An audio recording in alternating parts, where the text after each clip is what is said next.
lectura del Santo Evangelio según San Juan. Jesús, por su parte, se fue al Monte de los Olivos y al amanecer estaba ya nuevamente en el templo.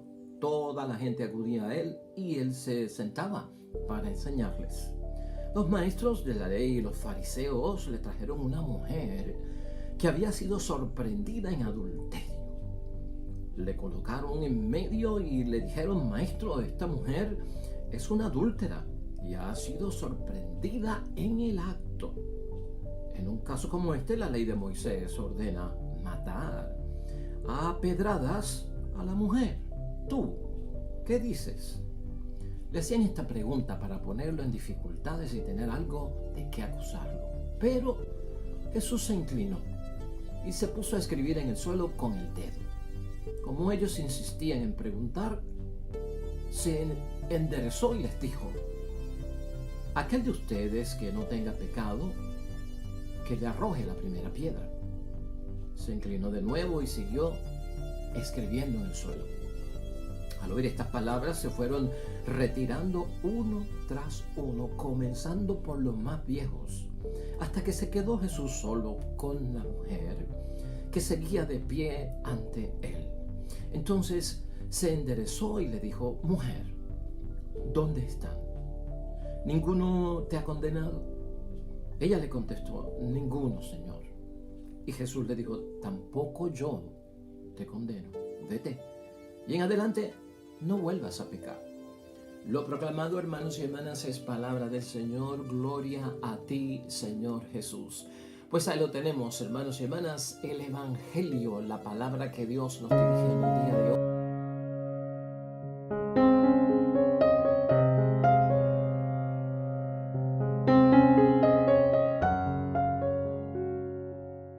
Y esta es la última semana, prácticamente, quinta y última, para luego comenzar el próximo domingo, la Semana Santa, el Domingo de Ramos. Y hoy cerramos, hermanos y hermanas, espectacularmente con un evangelio de conversión, de perdón de los pecados, de lo que podemos esperar por parte de nuestro Dios Padre del Cielo. Estamos en el Evangelio de San Juan, en el capítulo 8, versículos 1 al 11. Un evangelio que hoy en día lo debemos llamar la mujer absuelta de su pecado. Qué bonito se oye, ¿verdad?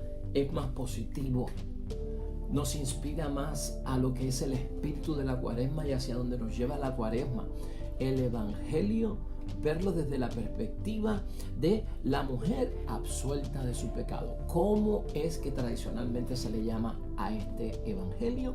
Pues, hermanos y hermanas, el evangelio de la mujer sorprendida en adulterio. El pecado, la maldad, lo mala que es ella. Recordar un evangelio de Cristo que es buena noticia por lo malo, hermanos y hermanas. ¡Qué desastre!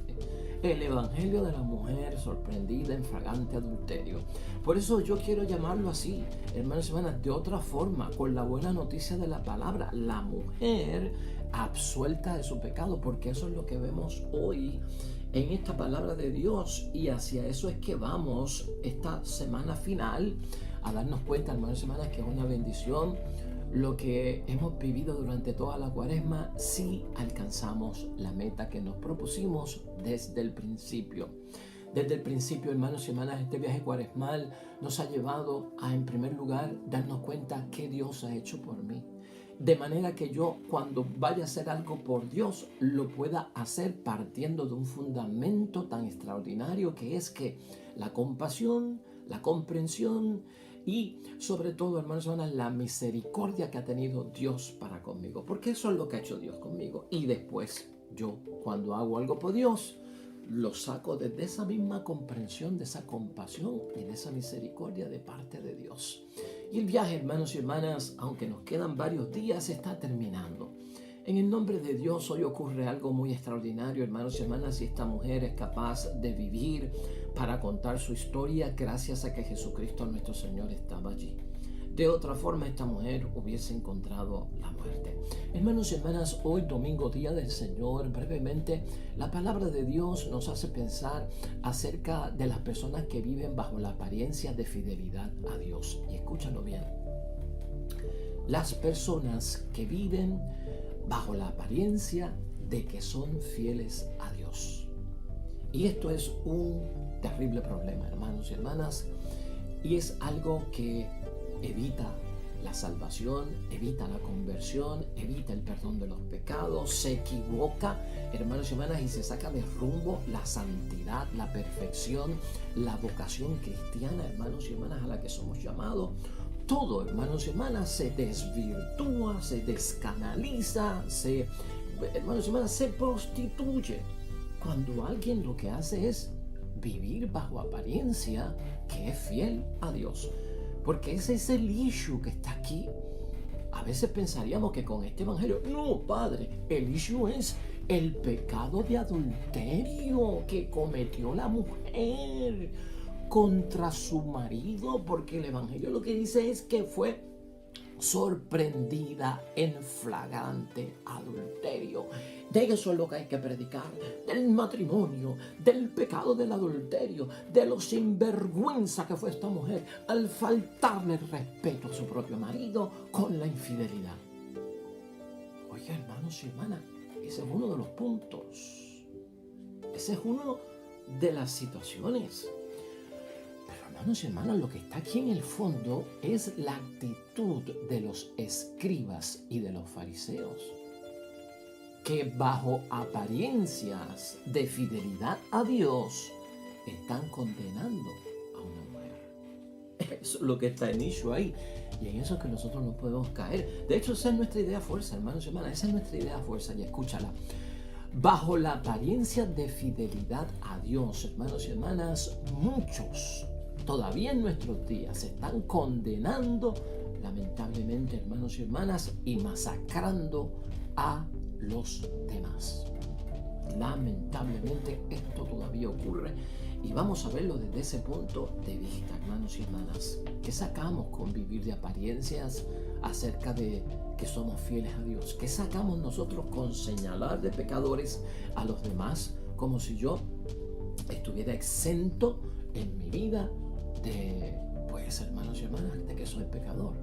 Que Cristo no nos ha nombrado jueces de nadie, que Cristo no nos ha dado una toga, un estrado, hermanos y hermanas, un mallete para sentarnos en una silla y vamos a enjuiciar a todo el mundo que está en nuestro lado. Vamos a enjuiciar a mami, vamos a enjuiciar a papi, vamos a enjuiciar al esposo, vamos a enjuiciar al matrimonio, porque por eso yo me hice cristiano, para juzgar a los demás, para condenarlos, porque yo soy bien fiel a Dios.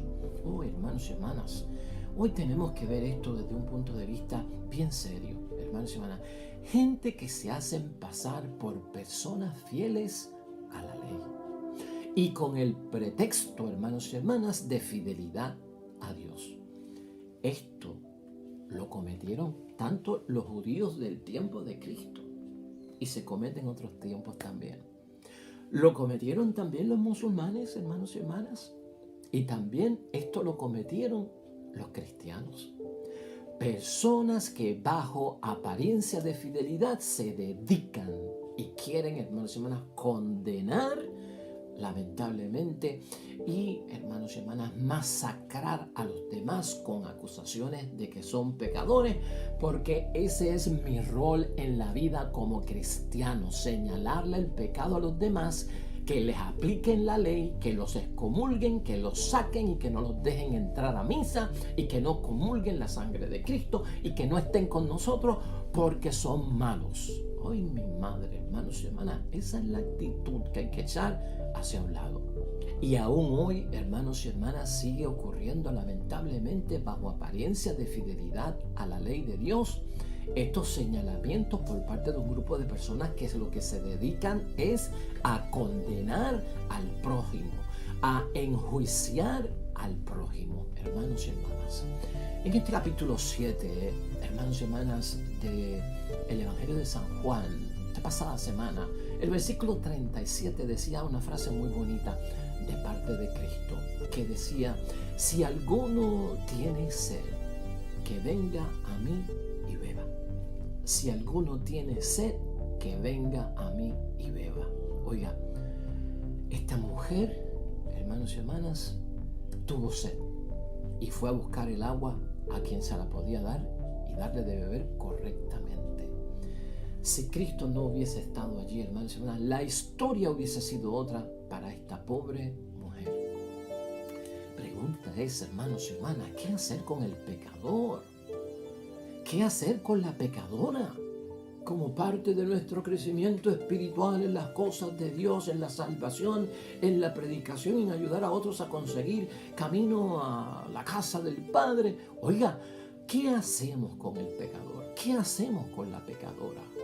¿Qué hacer con el que, hermanos y hermanas, es sorprendido o sorprendida en fragante pecado? En el acto. ¿Qué harías con tu hijo sorprendido en fragante pecado? Con tu hija sorprendida en fragante pecado. Con tu madre sorprendida en fragante pecado. Con tu cura sorprendido en fragante pecado. Con tu mejor amiga sorprendida en fragante pecado. Con tu esposo sorprendido en fragante pecado. Hermanos y hermanas, ¿qué haríamos? ¿Verdad? Porque fíjate, la pregunta que le lanzan a Jesucristo en el versículo 5, ¿cuál es? ¿Tú qué dices? ¿Tú qué dices? ¿Qué hacemos con los pecadores? ¿Tú qué dices? Eso es lo que tenemos que responder hoy en forma de reflexión y meditación.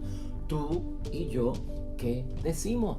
¿Qué hacemos con el que sabemos que pecó y fue sorprendido en el acto? ¿Sabes qué, hermanos y hermanas? Esta gente son malas, pero malas de verdad. Si Jesús hubiese dicho, hermanos y hermanas, ok, esa mujer fue sorprendida en fragante adulterio, apliquen la ley que Moisés mandó. Y Moisés, hermanos y hermanas, lo que había mandado era que toda mujer sorprendida en fragante adulterio fuera lapidada. Ya está. Si Jesucristo dice, apliquen la ley porque esa mujer es mala, ¿saben lo que hubiesen dicho los fariseos y los escribas acerca de nuestro Señor Jesucristo? Hubiesen dicho, hermanos y hermanas, que Jesucristo no es tan bueno nada porque mandó a matar a una mujer. Eso hubiesen dicho. No es tan bueno nada el profeta, no es tan bueno nada ese que dice ser el Mesías. Mandó a asesinar a una mujer porque fue hallada en fragante adulterio. Y si por el otro lado, hermanos y hermanas, nuestro Señor Jesucristo lo que hubiese dicho es que no se le aplicara la ley, hermanos y hermanas, de Moisés a la mujer, entonces también hubiesen dicho, si Jesucristo hubiese dicho, no la maten, también hubiesen dicho, bueno, este Jesucristo no es tan bueno como parece, porque ¿saben qué? Desobedece la ley de Moisés. Es que con esta gente es palos y bogas y palos y no bogas, hermanos y hermanas. No importa cómo te pongas, con esta gente no hay solución. Son malas de verdad. De hecho, hermanos y hermanas, aquí trae una mujer sorprendida en fragante adulterio en el acto. La pregunta que siempre nos tenemos que hacer es, ¿dónde está el adúltero? ¿Dónde está el hombre? O sea, si tú tienes pruebas de algo, especialmente de un adulterio, tienen que haber dos. Un hombre y una mujer, ¿sí o no? Entonces, ¿cómo tú vas a decir que tienes prueba contundente o evidencia, hermanos y hermanas, contundente, trayendo a la mujer, que para el tiempo de Cristo había muchos prejuicios contra ellos, la debilidad de la mujer no contaba igual que los niños? Tenemos esta mujer sorprendida en adulterio. ¿Y el hombre dónde está? Si para que haya adulterio tiene que haber un hombre. Al hombre lo dejaron escapar. Al hombre le dijeron, vete. Porque es una sociedad patriarcal, porque es una sociedad machista, porque es una sociedad que ve a la mujer como inferior, hermanos y hermanas. O sea, ya esto viene viciado desde el principio, porque los que viven bajo la apariencia de fidelidad a Dios, hermanos y hermanas, lo que hacen es condenar de vicio. Lo que hacen es, hermanos y hermanas, pues maltratar de vicio, ¿no? Masacrar a los demás de vicio. Esta gente, hermanos y hermanas, lamentablemente bajo la apariencia de fidelidad a Dios, lo que hacen es manipular la ley.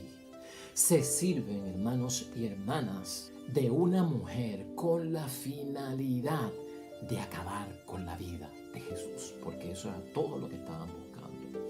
Ahora, hermanos y hermanas, calma. Una de las cosas que notamos aquí es la calma de nuestro Señor Jesucristo. Jesucristo no se asusta con lo que está pasando. Jesucristo no se pone nervioso, hermanos y hermanas. Jesucristo está en calma y sobre todo Jesucristo está en control de la situación. Dice la palabra de Dios que Jesucristo se inclinó, se puso a escribir con el dedo en la tierra en ese versículo 7. ¿Qué habrá escrito, hermanos y hermanas? Por lo menos sabemos que Cristo sabía escribir porque estaba escribiendo en la tierra, y sabemos que sabía leer porque lo hemos visto que iba al templo, a la sinagoga, a leer la palabra el día del Señor. Oiga, ¿qué habrá escrito? Hay muchas interpretaciones acerca de lo que Cristo escribió en la tierra, hermanos y hermanas, porque fueron 2 ocasiones en este texto bíblico. Algunos dicen que estaba escribiendo los pecados de los escribas y de los fariseos viejos, que con su autoridad y su falsa apariencia de fidelidad a Dios acusaban a esta mujer, y allí les estaba escribiendo: tú que violaste a una niña, tú que fuiste capaz de robarle a tu hermano, tú que cometiste un fraude en el mismo templo y en la sinagoga. O sea, como que le estaba escribiendo. Hay muchas interpretaciones, hermanos y hermanas, pero lo cierto es que Cristo, con este escribir, manda un mensaje bien grande, hermanos y hermanas, de la calma que tiene Cristo en ese momento para que estos hombres se vayan dando cuenta del error en que habían caído. Luego de estar escribiendo ahí, hermanos y hermanas, es que Jesucristo lanza la célebre frase que todos nosotros recordamos muy bien: aquel de vosotros que esté sin pecado, que le arroje la primera piedra. Eso está en el versículo 7 de hoy. Profundo, ¿verdad? O sea, ¿quién tiene el derecho de señalar al que cayó en pecado y pedir justicia para que lo condenen? Yo te voy a decir una cosa, hermanos y hermanas. La venganza, la revancha, el odio, hermanos y hermanas, no se pueden disfrazar de indignidad. Uno se tiene que sentir indigno de que alguien peque. Si mi esposo peca, yo me siento indigno. Si mi esposa peca, yo me siento indigno. Si mi hijo peca, yo me siento indigno. ¿Por qué? Porque sé que ha violado la verdad, porque ha hecho el mal. Claro que sí. Además, nos tenemos que sentir indignos de que el cura peque, de que la monja peque, de que el obispo peque, de que el papá peque, de que mamá peque. Nos tenemos que sentir indignados. ¿Por qué? Porque están haciendo algo en contra de la verdad de Dios y de lo puro. Claro que sí, indígnate. Pero no cojas la indignidad que piensas tener por el pecado cometido por otro en honor a la verdad, que es esa indignidad porque se ha cometido algo malo o un crimen. No disfraces esa indignidad, hermana, con la venganza, la condenación, el odio y con querer coger en tus propias manos y sentenciar las cosas. Es más, y condenar a las otras personas a la pena de muerte. Porque eso es lo que se está haciendo aquí, hermanos y hermanas. Eso es lo que se está haciendo aquí. ¿Quién de nosotros, es lo que está diciendo Cristo, es perfecto y no tiene pecado? ¿Quién de nosotros no se le escapa, hermanos y hermanas, un pecado de vez en cuando? O sea, ¿quién de nosotros está libre de culpa? Y esto todos nosotros lo sabemos porque es bien básico, hermanos y hermanas. Así las cosas con los que bajo la apariencia de fidelidad a Dios, hermanos y hermanas, quieren condenar y masacrar a los demás. Uno no se pone a discutir con ellos, porque Cristo no discutió con esta gente, porque esas conversaciones se vuelven conversaciones estériles e inútiles. No vale la pena entrar en diálogo o en conversación con los que bajo la apariencia de la fidelidad quieren, hermanos y hermanas, condenar y masacrar a los demás. No vale la pena, y Jesucristo lo enseña hoy. Jesús cambia algo importante aquí. El foco del debate, en vez de permitir que se coloque la luz de la ley sobre la mujer, para así poderla condenar, hermanos y hermanas, Jesucristo les cambia el molde a toda esta situación. Y Jesucristo lo que hace es que provoca que los escribas y los fariseos, que eran perfeccionistas de la moral y que siempre estaban puros y correctos, hacia ellos, hacia los escribas y los fariseos, ahora se examinen con la luz de lo que la ley exige de ellos. Examínense ustedes primero a ver si pueden hacer lo que están diciendo que quieren hacer. Examínate tú primero. Ese es el orden. Antes de señalar al prójimo, señálate a ti. Antes de acusar al prójimo, acúsate a ti mismo, a ver si estás libre de culpa. Si no, cállate la boca. Es el mismo principio de la mota en el ojo del prójimo y la viga en el mío. Es lo mismo, hermanos y hermanas. Jesús, aquí lo que vemos también en segundo lugar es, hermanos y hermanas, que Jesucristo no se pone a discutir acerca del pecado del adulterio. Jesucristo no hace un tema acerca de que no se debe de adulterar. Ahora, eso no quiere decir que no haya ocurrido. ¿Sabes qué? La mujer pecó. No estamos diciendo que fue acusada injustamente. No. Los fariseos, hermanos y hermanas, y los escribas la sorprendieron en flagrante adulterio, ¿verdad? Lo que tal vez no tenían era una prueba para presentársela a Jesucristo nuestro Señor. Y el pecado era malo. ¿Por qué sabemos que sí, que Jesucristo aceptó que la mujer había cometido el pecado de adulterio? Porque la absuelve de sus pecados, hermanos y hermanas. Porque al final le da la bendición. Porque al final le dice, estás absuelta de tus pecados. Porque Jesucristo reconoció que era verdad y Cristo lo sabía todo. Hermanos y hermanas, pero Jesucristo no hace un debate acerca del pecado del adulterio. Y no está diciendo que la mujer no lo cometió. Sino, hermanos y hermanas, el pecado más grande que se estaba cometiendo allí, que Jesucristo hace énfasis sobre él, es el de manipular a las personas. Es el de manipular las leyes, hermanos y hermanas, para que un grupo de personas que se creen libres de pecado defiendan sus intereses que son contrarios a Dios. Y Dios es la ley máxima con la ley del amor. Eso es lo que condena a Jesucristo, la manipulación que hicieron con esta mujer, la manipulación de la ley y ellos exonerándose de todo. Eso es lo que señala Jesucristo nuestro Señor como que es un grave pecado también. De repente, hermanos y hermanas, en el caso de hoy, la persona condenada por la ley, que es la mujer sorprendida en flagrante adulterio, no es, hermanos y hermanas, condenada, sino que resultan condenados por parte de Jesucristo el Señor los que la acusaban. Como hemos visto bien, la absolución y el perdón de Jesús es magistral, hermanos y hermanas. Importante cuando Cristo cuadra las cosas, pone a la gente en su lugar y dice, aquí no hay nada más que buscar, nada más que buscar. Aquellos ancianos, hermanos y hermanas, bochornosamente, vergonzosamente, los viejos que creían estar libres de pecado, se retiraron uno tras uno y soltaron sus piedras porque dijeron, va, con ese tipo de examen de conciencia salimos pecadores, vámonos de aquí. Hermanos y hermanas, Jesucristo puso las íes donde tenía los puntos sobre las íes donde los tenía que poner. Por lo tanto, hermanos y hermanas, esa absolución, ese perdón de Jesús es importante. Está hoy en esos versículos 9 al 11, que son los que queremos experimentar nosotros. Al oír estas palabras, se fueron retirando uno tras otro, comenzando por los más viejos, hasta que se quedó Jesús solo con la mujer, que seguía de pie ante él. Entonces se enderezó y le dijo, mujer, ¿dónde están? O sea, ¿dónde están los que te acusan? ¿Ninguno te ha condenado?, te pregunta Jesucristo. Y ella le contestó, ninguno, Señor. Y Jesús le dijo, tampoco yo te condeno. Aunque había cometido pecado, porque Cristo lo reconoce, yo no te voy a condenar. Vete y en adelante no vuelvas a pecar.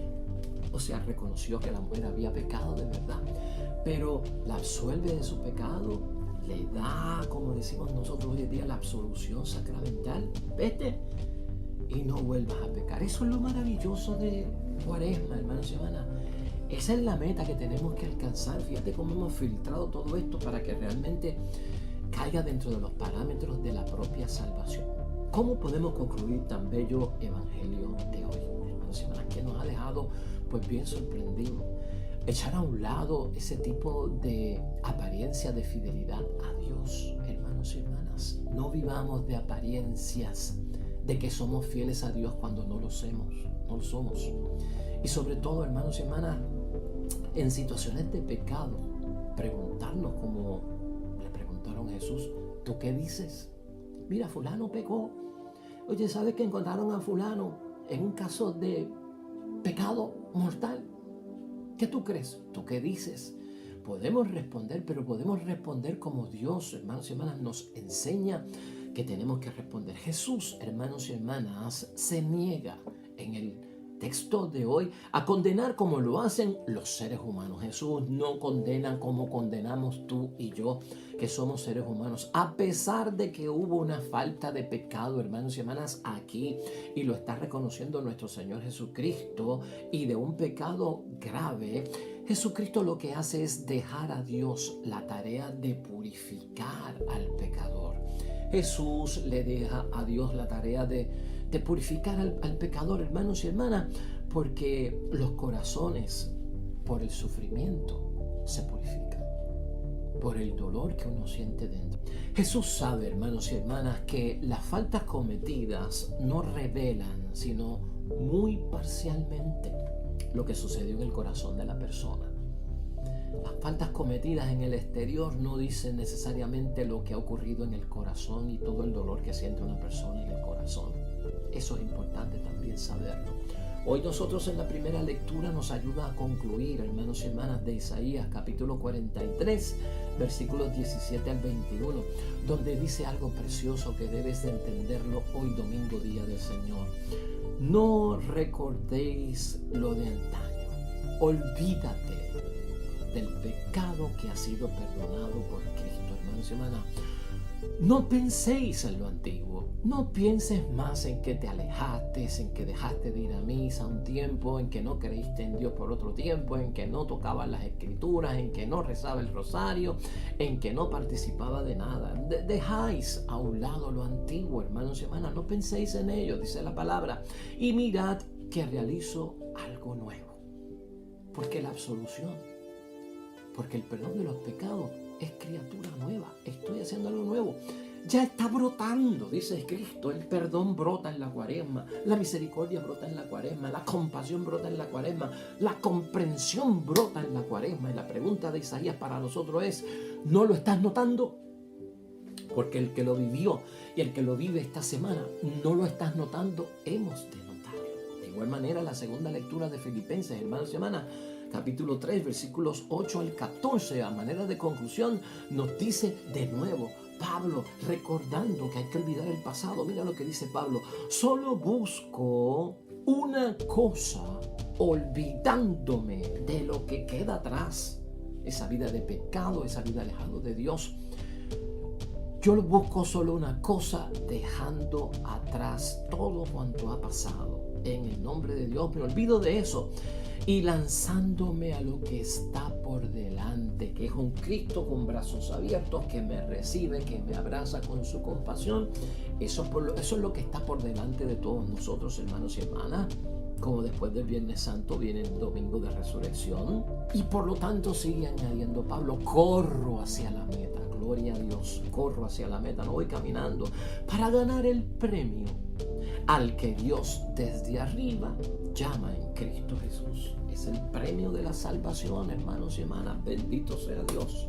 ¿Qué evangelio nos ha tocado para el comienzo de la última semana de Cuaresma y para el cierre, propiamente hablando, de la Cuaresma en domingo, día del Señor? Hoy, hermanos y hermanas, delante de Dios, echemos a un lado y que no sea parte de nuestra vocación cristiana vivir bajo la apariencia de fidelidad, porque esto nos lleva a condenar y a masacrar al prójimo, porque nos creemos superiores a ellos. Hoy oramos, hermanos y hermanas, junto al Salmo 125 que nos propone la Iglesia para nuestra reflexión y meditación. Un salmo de alegría. El Señor ha estado grande con nosotros y estamos alegres. Gloria a Dios, oremos al Señor.